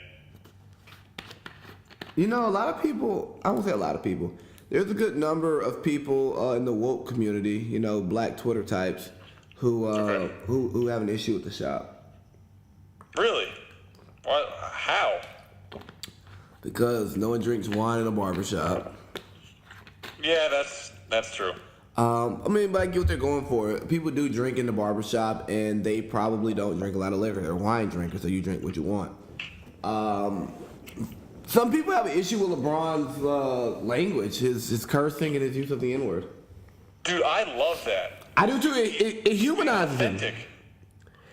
It makes him feel way more relatable. Like once I heard, I'm like, damn, this nigga LeBron, he on the same shit that I be on. Exactly. Like he curses just like I do. And I love that he curses a lot. It's not just he throws like a shit in every once in a while. He says motherfucker like 3 times. Yes. The N-word a bunch. Like you can tell this is how he actually talks. Like, and I love that. And we so don't. Authentic. Yeah, because we don't get to see the authentic side of LeBron. Yeah, or at least up until this point. Yeah, and then like somebody else, I saw people having an issue with having Jon Stewart in there. I'm like, what's wrong with Jon Stewart being in there? Dude, he was the best part of the first show, man. He was such a cool guest. But a lot of people who had this take, I'm like, dog, y'all watch The Daily Show with Jon Stewart? No. I'm like, okay then. Don't criticize him for being there, because I'm not saying that he's like the white guy who's doing everything for black people, but he's very in tune with what's going on in the world. That's basically like the perfect person to have on there. Like he's a comedian, and he had a political show for like 20 years. Like he the knows best political show of the world. Yeah, like The Daily Show was one of the best shows on TV in that prime time block. And then the spinoff of it is John Oliver and Stephen Colbert, who are doing really well right now in late night TV. Show. Huh? And then also an underrated aspect of his inclusion on the show. He's not just white. He's a Jewish guy, I believe. Yes, he is, and that's one of the points. That's the most tortured group of white people, because like they do have a history of repression also. So. And that's something I brought up like in the conversation also on a previous podcast. I was just like, yo, if you're gonna get somebody white, I mean, you got a white Jewish guy. Yeah, they have their own issues too. Yeah. No, they were slaves too. Have you heard of the Holocaust? Yeah, and obviously that. I think the cast of characters they got for the second one definitely wasn't as good as the first. No. But the Drake part saved it. Absolutely, because I love Ben Simmons from Philly, but I don't think he contributed too much to the conversation. I don't think he has that much personality, honestly. I think Ben Simmons is the cool guy who's good at basketball, who gets girls because he's a cool, quiet guy that's good at basketball. I don't think he's personality, though. Yeah, and obviously if that's him, that's fine. Don't be who you're not. But I think the Drake part at the end saved the second episode, or at least like brought it up to the level of the first one. So how did you feel about the whole Drake piece? And did you listen to, so 2 questions. How did you feel about the Drake piece, and did you listen to Pusha respond on Joe Budden's podcast? I don't like Joe Budden, so I didn't listen to Joe Budden's podcast. You don't like Budden? Why do you not like Joe Budden? No, man, he's whiny, man. He's whiny. He listens to like horoscopes, which I think are the most ridiculous thing in the world. I don't know, man. Something about that dude. Obviously, I've never met him, so I can't judge him too hard. But I don't know. I just get bad vibes from that dude. Man, Joe Budden is great. He's great. He's great. Hey, to each his own, man. I don't know. It was really cool to see Drake being that candid, which we've seen a lot more over the years. Like as the years go by, you get a little more glimpse into Drake's life. But it basically was a big Kanye smear. Like I didn't take much from the rap beef with Pusha because like I don't know, like like obviously like he's in. Well, first off, Drake he goes on all these rap battles and he wins most of them, and then the one he loses he gets a little in his feelings about, which is funny I think to me. But it really was just more than anything, it spoke to like how far Kanye's fallen. What do you think about it? So we can talk Kanye after this. So I watched both, and I thought what Drake did was bitch made and pussy. If one Okay. because he, and the biggest thing was I love him getting to come on to explain himself. Because that's one thing we've never gotten before in rap beefs, like candid conversation where the rappers can talk about what was going on in their heads and all of this shit. Eminem, I think, started it with the Sway interview. He did that. That interview was that that interview was fucking trash too. Yeah, it was scripted. It was fairly scripted. But Drake was like, yeah, you know, I wrote the diss and I recorded it, and then when I didn't want to put that energy into the world. Yeah, I was like, man, if you don't get the fuck out of here, this man just disrespecting the fuck out you, and you really gonna talk about some, oh, I didn't want to put that energy. Man, Drake, that's pussy. If you really bout it, dog. If you wrote it, you recorded it, drop that shit. And then and you told us that you did it. Exactly. You wrote it, you recorded it, and then you told us that you did it, and that it was really savage. But then you didn't. Yeah, it's like, oh dog, you know, I really would have beat your ass, you know what I'm saying? But you know, I don't even get down like that no more, for real. Like, get the fuck out of here, Drake. And then he was talking about how, you know, he trusted Kanye with all this information. I'm like, well, for one, Pusha T is on Kanye's label. He is the president of Good Music. Why the fuck would you tell Kanye any fucking thing that could be slightly incriminating about you while while you're in the middle of a beef with one of his guys? You fucking idiot. I don't even know why you're working with him. But that beef was quick though. Like, it was. Wasn't it before that? Wasn't the whole Kanye thing like didn't have before the beef? That wasn't during the beef, was it? Nah, it was all going on at the same time. So, okay. But then Pusha comes back and says, he was like, yeah, bro, I didn't even get that information from Kanye. Like, I got the information from a chick who 40 was fucking, because 40, like, was pillow talking. Damn. Yeah. That's not a good look. Not at all, but apparently, like, I mean, this Drake and Kanye beef is a real thing, like, I mean, Drake took shots at him all summer, but what I am hearing is that it was funny because Push was talking about it on Joe Budden's podcast on Spotify, which is a great podcast that you should listen to, along with Big Baby's podcast, and you know, he shameless plug, but Push was just talking about like the whole Drake Ye thing and how Drake let Ye know when he was dropping, and that's when Ye kind of decided when he was gonna do the whole 7-song albums, and Drake got in his feelings about that. But it's like, hey, bro, you don't own the month. No, but it's definitely some underhanded shit. Like to give him a beat to do something on, and then he recorded like some garbage over the beat as to basically just give him the middle finger, and then he asked him when he's recording the album and dropping it, and then he drops stuff all around it. It was some, I don't know, man. It was some corny ass shit from Kanye. I think it's corny. I think it's corny if he didn't tell him. If he told him, I have no problems with it. All right. I mean, yeah, transparency certainly makes things more respectable. If Drake says I'm dropping here and like, you know what, I'm gonna drop all my shit around your shit, and let's see who wins. Ready, go. Did he say that or no? He just I doubt left and then did that shit. I doubt it. I'm pretty sure he just did it. Yeah, probably not.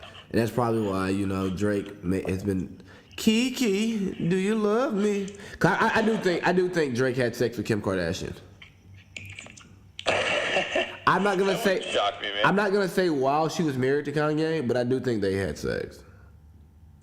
It's interesting though. In a lot of his songs, even he talks about like, what was it? I gotta get rid of all these hoes before I lose half of what I own. Like, has Kanye been cheating this whole time? Like, it certainly sounds like it in a lot of his songs. Probably. So, I mean, maybe it went both ways. Who knows? Yeah, I mean, I don't think their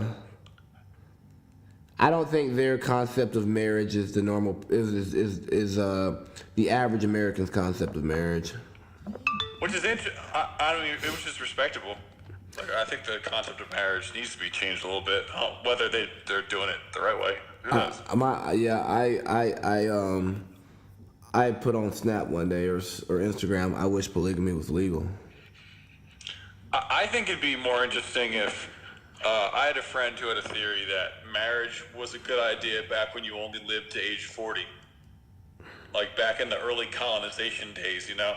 'Cause Yeah. it's like, oh, we got married at 19, we have kids, we die in 20 years. And now it's like, now marriage is like 3 times that amount of commitment.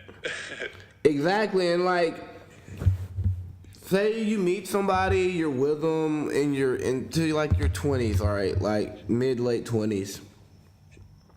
The person you are in your mid and late 20s is probably not the person you're gonna be in your 40s, in your 50s. And what says y'all should fucking, what says y'all gonna grow together, not grow apart, and why the hell should I be financially bound to this person? Well, and by the way, this is taking a really interesting turn, topic-wise. But it's also the concept of like, what if you had a marriage that you basically signed up for, and it was like a 20-year commitment, and then after 20 years you'd have to get remarried. It's like a contract, like you'd have to re-up on your marriage. Well, you know, women wouldn't like that because they think marriage is about love, but at the end of the day, it's a fucking contract. Yeah, but it's about love, but then also when you get divorced, they get the benefit of the doubt in court. So it's... I mean, I'm right here with you. Like, personally, I don't even know. I told my mom not too long ago, I'm like, I don't even know if I'm going to get married. And, like, she was like, everybody should get married at least once. And I'm like, yeah, you hear that thought process? That's dumb. Like, why should I get married even if, with the idea that it might not work? Like, that... Yeah, it's terrible. It's a bad investment. But then also, I think prenups ruin... The idea of a prenup could ruin the marriage, too, because it's like, all right, let's get married. But then if it doesn't work... I need my shit. Like, that's a terrible way to go into a marriage anyway. Right, so, like I just want like a baby mama who I live with, and like I treat and I take care of. You know what I'm saying? Like I've been shopping this theory for a while. It's a couple theories I've been shopping. I got my three woman theory. Okay. I talked about that on the podcast. I really think that every man needs at least 3 women. One to like over time or at the same. Oh, yeah, at the same time, one to fill his emotional needs, one to fill his social needs, and the other to fill his physical needs, right? And they can overlap. You got a lot of needs, bro. No. I mean, they can overlap, but at the same time, I just don't think we are supposed to be monogamous people. I think that is learned behavior. And dude, Native Americans had it right, man. And I mean, I don't want to get too religious with it. You know what I'm saying? But I know that's why marriage is a thing. Because of religion? Yes. Yeah, I mean, it's certainly... Most of our social norms come from the Bible.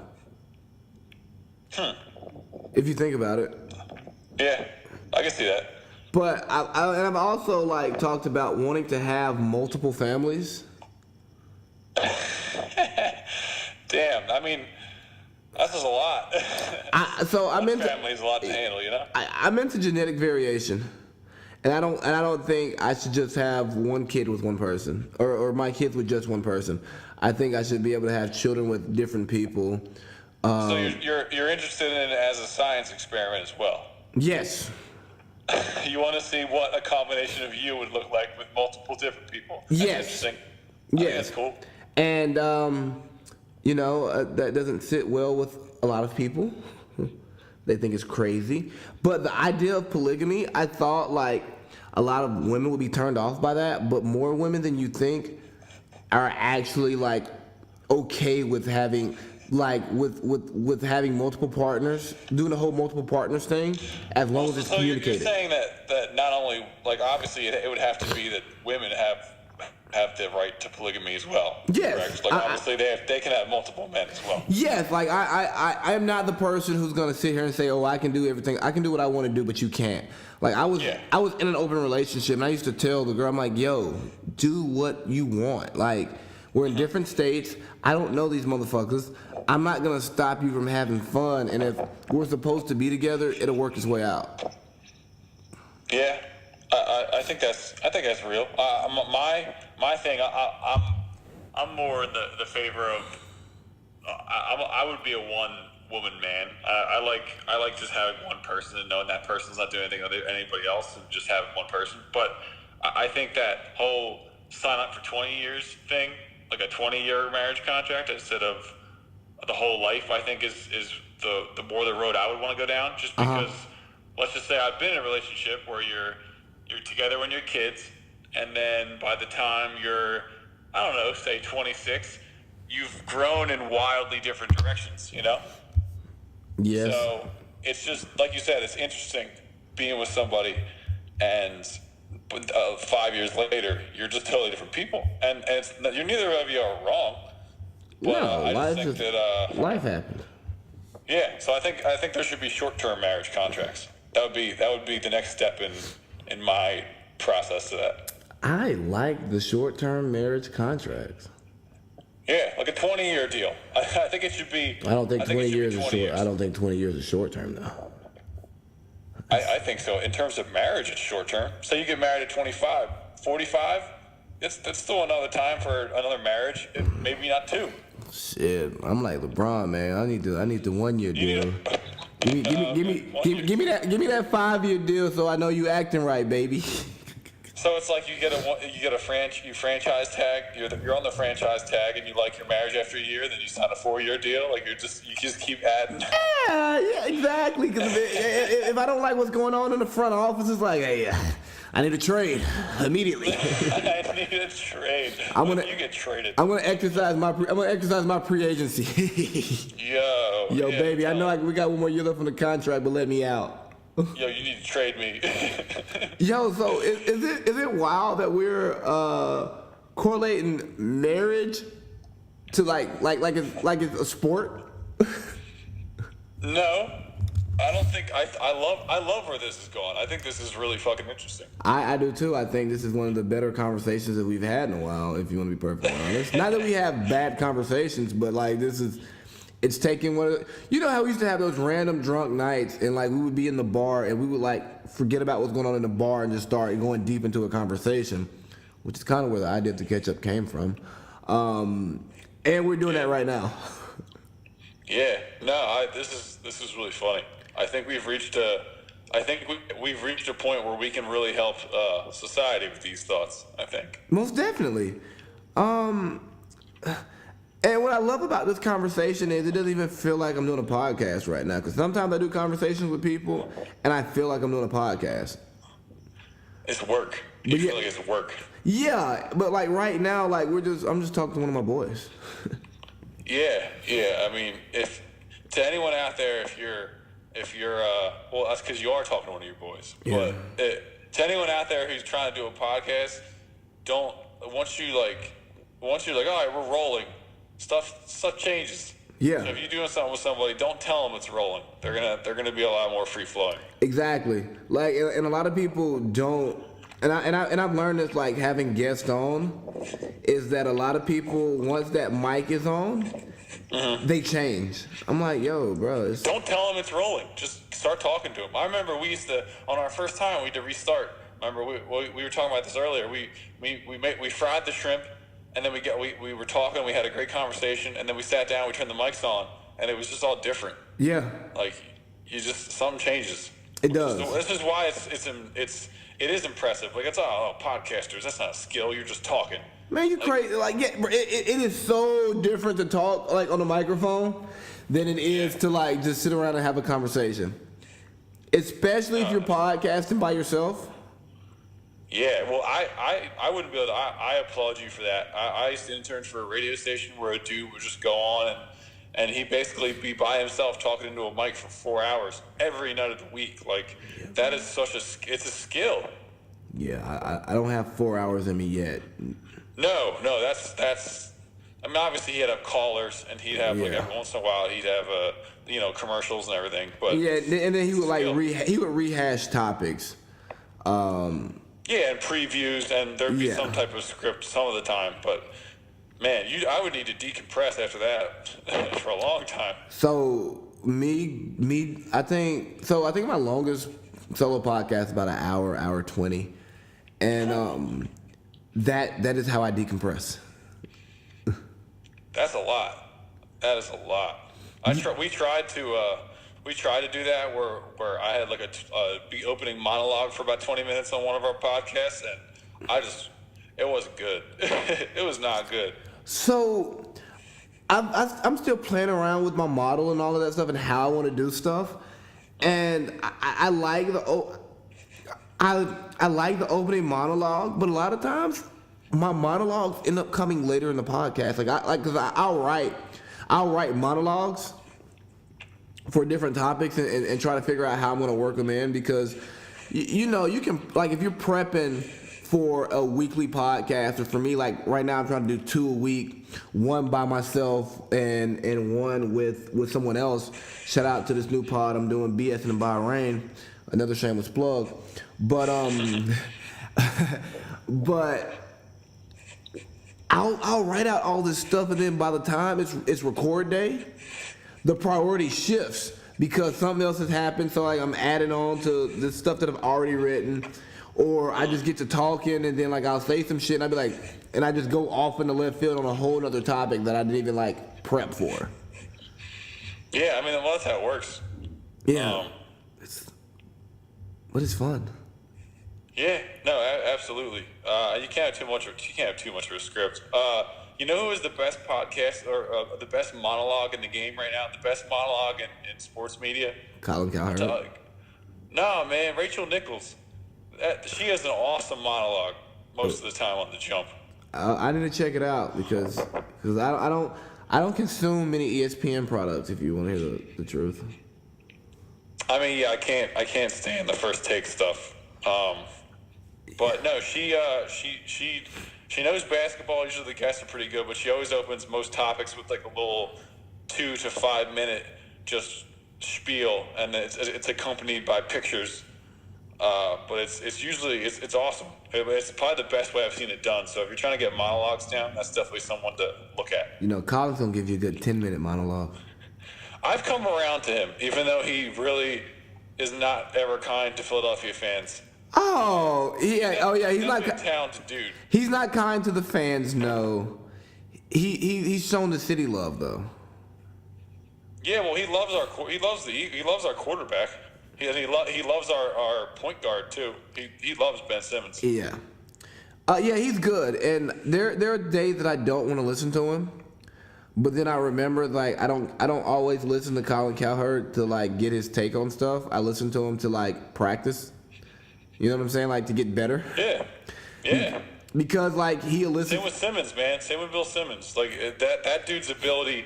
Like, yes, it's just a conversation. Yes, he's just talking to people for a living. But his ability to establish chemistry with people early on in a conversation when he doesn't know anything about them is like, or at least hasn't ever talked to him before, is. I'm really excited to listen to this one with Quavo that he has. Like, it's the best Quavo interview out. Like I've listened to a few Quavo interviews, and if you've seen like Migos interviews, they're not very vocal people. Mm-hmm. And he and Quavo are having like a great conversation. I haven't finished it because there's just so much other stuff to consume in 24 hours. You know, like Bill Simmons and Quavo talking isn't dated. So I can like listen to it like on a Sunday when there's nothing going on. Yeah. But yeah, it's dope as fuck. Like I feel, you know, I want to do all of my stuff independently, but if I could work at the Ringer for like a year, 2 years, that would be dope. Yeah. Well, the environment. There's literally an article they wrote recently about Jimmy Butler as a kid, and it's like written like a storybook, like a little kid's book, and he's like a little cartoon kid, and it's basically it's about how he doesn't give any fucks, and he can't find any fucks to give, and it's just like that's funny. That combination of a concept of like, I don't have any fucks that I give, and then but it's like a little like, it's like the little Samuel Jackson, go the fuck to sleep, like it's just such a creative.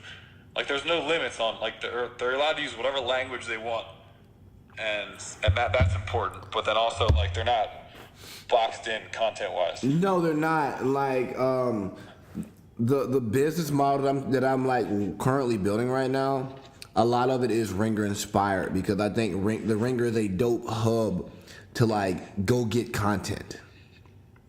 Yeah, it's hard. It's hard not to. They're very good, and you don't want to do the exact same thing. You want to do. Yeah, you want to do your own thing. Yeah, but they really did set a good model out there. but what this shows is that ESPN had a plethora of talent. Ooh, SAT word right there, and. Plethora. And they didn't allow that talent to reach its potential because there are so many people who are leaving ESPN and they are thriving. Is ESPN the Russell Westbrook of sports media? I wouldn't say they're the Russell Westbrook of sports media. I'd say they're the NFL of sports media. It's all about the. They're the what? They're the NFL. They're all about the shield and not about the individuals. But they also make the most money. So I guess that is a pretty good comparison. I've been working on that one for a little minute. That did just come out of the blue. All right. No, that was not freestyle. That was in the notebook. But yeah, like the ESPN is making the most money, but they don't allow their personalities outside of Stephen A. to be personalities. And yeah, Stephen A. had to earn that because it's not like Stephen A. hadn't left ESPN a time or two because of his personality. Mm-hmm. But you see these other people leaving ESPN. I mean, like, you look at Cowherd, I'm a Cowherd disciple, more so than a Simmons disciple. You know how I feel about Simmons. But, like, Cowherd was allowed to, like, really thrive, like, really be the guy after leaving ESPN. And he should have been one of the guys of ESPN. Well, his Cowherd's thing is they put him on Michelle Beadle initially, correct? And she works really well with the team. Like her NBA countdown thing with Paul Pierce and Chauncey Billups and Jalen Rose. Like, I like that. She works well like that. Cowherd, I think, is better when it's just him. Yeah, he doesn't want to co-host. Like, he's talked about. He's like, yeah, I don't want to I don't want a co-host. Like, I want to talk. Yeah, like he doesn't want people to pipe in if he doesn't have to. Like, and so there would have needed to be a little reworking of that show for him to thrive. Also. Yeah. So like what he and Joy Taylor have right now, I think is Cowherd at his best, because I thought Leahy was terrible for Cowherd. I don't think she's terrible on TV. I mean, she has her own show now that I'm not gonna watch because I don't like her takes on too much of anything. But I think adding Joy adds a certain level of relatability for another crowd. If we're gonna be PC here, because I mean, let's be real. Christine is a privileged white chick who does not understand a lot of dynamics in sports because it's so fucking black. It's black people shit. You know what I'm saying? Well, I say nigga shit. Shit. I don't think I've ever heard her go deep enough into a subject where I know her. I mean, some of her. I could just know. tell from some of her responses to certain things. It's just like, yo, like, what are you talking about, lady? You sound fucking stupid. So you're saying Joy Taylor is more with the culture, I guess? Yes, very much so. Okay. Joy Taylor responded to one of my comments in her on her Instagram picture, so like I am forever. Do I want to know or no? No, it wasn't inappropriate. Okay. Yeah, good. And now she's engaged, and my heart's broken. To who? Anybody notable? Earl Watson. Of like the Suns? Yes. Cool. Yeah, good for him. Lucky fuck. You brought up Beadle. How do you feel about the get up? I think I feel like they're still in swag, but you know. I think they're finding out who they are. I think Jalen Rose is similar to Cowherd in that he's starting to. It's become clear that, like, not that he's taken over the show, but like I think he needs his own platform. Like he works well with Jacoby, but I feel like a lot of the show's clips that I've seen are like just him, 80% of him talking, and 20% her making comments and Mike Greenberg like making like short quips. Well, apparently like, mostly him. Apparently, Beadle and Greeny don't get along at all, and they didn't want to work together. But they gave them so much money that they didn't turn it down. I I don't want Stephen A. on that show. I think we have enough Stephen A. I think. God. When does Stephen A. sleep? But the whole thing is, when does he watch the games he's talking about? That's my only problem. Because you're right, because he appears on the Get Up like damn near every day. He does First Take. He does his 3-hour radio show, and then he's usually doing something at the big NBA games. And he's got to eat and sleep. Does he have a family? No, you can't. He works entirely too much to have a family. Huh. So then the whole thing is like, if a game is a West Coast game, and it starts at 1 a.m. 7:30 on the West Coast, like Yeah. 10:30 East Coast. Like, when does he watch these games? Which is my only thing. Like, if you're gonna talk all this shit, like, you need to at least, like, that's why all the ringer people and like Zach Lowe and Bill Barnwell, the old ringer people and like the people at the Bill Simmons people. Sorry, the Grantland. Grantland, they actually watch the tape. Yeah. Like, they have, like, Zach Lowe has watched the game film.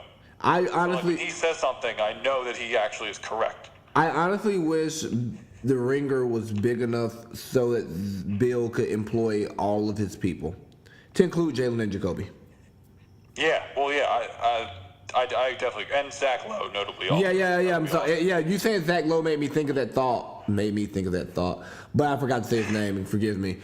Yeah, but those, like, if all of those people had were on that Ringer space and could speak freely, you can't even curse on the Low Post podcast. Damn. Yeah, it's fucking bleeped out. And I'm like, this is all right, Bill. Don't go back on here. I mean, I like you two together. Just bring him on your podcast. Yeah, for real.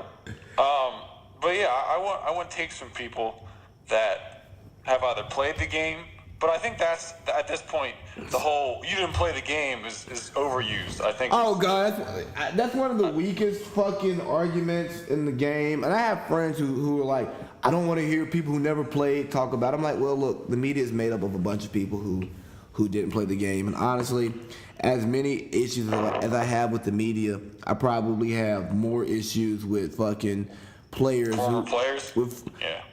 Especially the ones who weren't great. Like, the great players, if you notice, like, the great players, they usually are more rational in the things that they say. Like, as an example, Chauncey Billups. Like, that's a dude I listen when he talks. Or even, like, when Shannon Sharp talks football, and he, like, not when he's, like, doing the hot takey shit for the ratings, but, like, I don't know how much Undisputed you watch, but, like, there are certain times where, like, he'll start talking, like, football. And you're listening, you're like, okay, yeah. This is what I want to hear from you. Or he's a great football player. Exactly, like he does the show on NFL Network. It's him, Prime Time, and LT. That show is dope. Yeah. I like LT too. I think Prime Time gets a little animated away sometimes. Yeah, but it's those three acting out, just responding to all the football games after the Sunday night game, and it's like, oh yeah, this is good TV. But when you get fucking Matt Hasselbeck or Tim Hasselbeck, who I don't even remember, or like even like when you have Big Baby Davis on, or someone who bothers me now is Steven Jackson. You don't like Stack? No, I think when players are on, he sucks up to him, and then he'll talk shit he'll talk shit. And then when players actually come on, he'll just like suck up to him. So I don't see. I don't see him much on ESPN. I only see him on Fox. When he's on Fox, okay. there's not players because he's the guest. Okay. How's Scottie Pippen on TV? Who? Scottie Pippen. I don't like his voice. Yeah, I can see that. He's got a strange voice. He's measured. He has good chemistry with Rachel Nichols though. Okay. They definitely and T-Mac too. They have good chemistry. He's very measured. I don't think he ever says anything crazy. Has Paul Pierce slowed down on the hot takes? I think he's improved. I used to not like him too much, but recently he's definitely improved at doing TV. I was listening to him. I've listened to him like a couple times this year, And I was like, okay, Paul Pierce, you're finally not hitting on LeBron. That's great to hear. Because when he first came in, it's like, he didn't have a good word to say about the man. I'm like, look, Paul Pierce, I get it. He just finished, he just finished playing against them he just finished losing against them for 10 years. I can see that. I get where it came from. It's just like, bruh, look, stop. Body. I need you to stop it. Like, I need you to be better on TV. I need you to be better on TV. Well, yeah, because it's like, dog, you're not a player anymore. And yes, you can use your experience as a player to drive what you say, but I don't need you speaking as a player. Like, most of the players get a lot better once they are removed, once the people they played against are out of the league. Like, like Chuck was good in the early 2000s when he first got on TV. But Chuck is amazing now because he can speak freely. I love that dude, man. Yeah, I love Chuck too. Again, he's a person who I don't like a lot of his takes. Oh yeah, well you have to take him in context. It's coming from Chuck. But I love Chuck. He's just gonna say whatever. And he doesn't watch the games, and he tells you he doesn't watch the games. Yeah, he said that tonight. He was just like, I don't ever watch a full game. Like, okay. It's bad. I can't watch this bad basketball. You want me to watch? You want to watch the Phoenix Suns play against the Charlotte Hornets on a Tuesday night, Kenny? Yeah, Chuck. I got league pass this year, and I'd be sitting here. The whole thing? Yeah. Nice. I got just the Sixers one, but that definitely maybe next year I'll get the entire thing. You're a fan of a team. I'm not a fan of a team. Okay. I like to watch sports, and in basketball, I'm Team Braun, but I'm not watching the Lakers every night either. Like, I'm not watching a Lakers-Nets game. I'm good off that. Huh. Yeah, I mean, I'll eventually probably get it just to have something on at all times, just to fill some space. But you're right, Sacramento Kings versus the Phoenix Suns at 11:30 p.m. on a Wednesday night definitely doesn't sound too great. You know what? I probably would watch that game because both of those teams they're both young and fun. Okay, so like the Miami Heat versus the Charlotte Hornets. Oh yeah, shit, fuck that. That shouldn't be on anybody. No. They shouldn't even have cameras there. like you're only going to that game if you're a diehard or if you can't afford to get your kid tickets to a good game. Or if 40 points going into the fourth. Kemba, or if it's a tie game with 2 minutes left. There's only a certain amount of circumstances where that game gets actually paid attention to. Yeah, or you're trying to take a girl on a date, and in the timeline they'll be like, oh well, shit, this is the game that's happening this week, so I guess we can go watch it. Bro, tell me why Hawks Celtics of courtside seats on Black Friday were only like $500. Damn. I didn't buy them, but what are they usually, like $2,000? I don't know. I just know that's really cheap for courtside seats. No, it definitely is. I'm buying Cavs Sixers tickets when I go home for Thanksgiving tomorrow. I'm hoping they're $20 because it's the Cavs. Yeah, it's the Cavs. Oh yeah, I'm just seeing this Jimmy Butler thing pop up that you were talking about. Yeah, I mean, I hope they jump on it. It'd be cool to see him go to the Rockets. Yeah, I do too. I like what Daryl Morey's doing out there. He's gonna make something happen. Yeah. Yes, it will. Shit, man, I think we're about run out of content. What's up? I think we're running out of shit to talk about. Yeah, well, my phone's about to die too, so this might be a good place to wrap it up. Yeah, fuck condoms. I'm kidding. Goddamn. Yeah, Put the bottle down. Oh, shit, man. It's Saturday morning. I'm not drinking, or it's Friday morning. Sorry, my days get mixed up. I am drinking Body Armor and water. I do a 50-50 mix. Combo. I do a 50-50 mix. What is Body Armor? Like protein shake? No, it's a sports drink, man. It's Kobe's and Klay Thompson's drink. But like, so is it like to hydrate?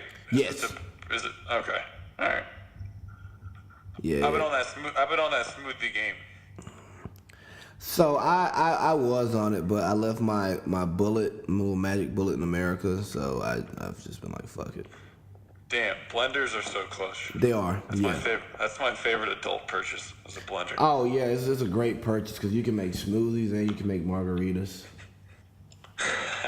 Didn't even think about the margaritas. Oh, look at you being a great adult. Yeah, you know, little fucking marks, man. We had Henny margaritas before I went to the Falcons Panthers game when I was in Atlanta. Damn. So ethnic. Shout out to my nigga Luigi. Hey. It's the guy. Hope he's doing good. Yeah, I actually ain't talked to him in a month or two, so I should hit him up. Yeah, holler at him, bro. He said he had big Halloween plans. So. Not a shocker. At all. I expect nothing less from Luigi. Hell yeah. But shit, man, yeah, you ready to sign off?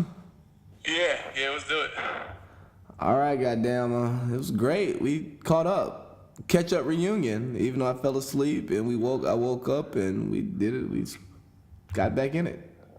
Yeah, man, who knows what the beginning of this sounded like, but God, I did listen to a little bit because I was trying to find I went to cut it to just to edit it, to put it all on the same fucking file, and I am slurring hard. Really? Yes. Huh. I mean, we don't have to use it then. We can just talk about it again. No, fuck that. I'm all about authentic content. All right, I'm with it. All right. One thing I gotta shout out though. Okay, yeah, shout out your shit. We got add extra sauce, or it's at theextrasauce.com or at extra sauce on Twitter. We got a lot of podcasts coming up, whether it's football, baseball, basketball. We got a Lakers pod coming every week. We got a football weekly preview and a weekly recap every week, and then every couple of weeks we'll have an NBA pod. And you'll definitely be able to find this pod on there eventually too. So, damn, you doing 3 pods? Man, a lot of good stuff. You doing 3 pods a week? I don't do the Lakers one, but okay. I do the NFL preview, the NFL recap, and the NBA one. So yeah, we grinding out here, bro. I can tell. Shit, I think I'm gonna end up recording another pod today. Fuck. Here you go. But yeah, shit, man. Yeah, shout out. Fucking. Let me plug my shit too. My podcast is Big Baby's Podcast, that you can subscribe to that on iTunes, Spotify, Buzzsprout. Big Baby the Goat on YouTube. No, Big Baby the Goat 23 on YouTube. Big Baby the Goat on Twitter. Big Baby the Goat on IG. Follow, subscribe. Sean's phone just died. Shout out to Sean. But yeah, we had a great time catching up. Catch up! Big Baby at. Go. We're back. Somebody's phone died, but it's all good. Now we're back to sign off. I plugged all my shit before once you hung up, I plugged all my shit. You got anything else you want to plug? No, just at theextrasauce.com, man. A lot of good stuff on there. But with that being said, man, I'm sure we're going to be doing this more. This was cool. Yeah, most definitely. I definitely enjoyed this nice little catch-up reunion. Should catch up more often. Hell yeah, man. Catch up no mustard. Bro, I go back and watch some of those videos sometimes just to for one, just to reflect. But then also, from the first one that we did to now, I'm like, damn, man. Motherfuckers have came a long way. Yeah, man, like you were saying, man, it's actually a skill. Like, podcasting is a skill. It is. You don't just walk in the door and be good at this shit. Fuck no. Trust the process. Hey, always. Yeah. Anything else? Cause I'm at. Nah, man, we good. All right. It's been real. Really real.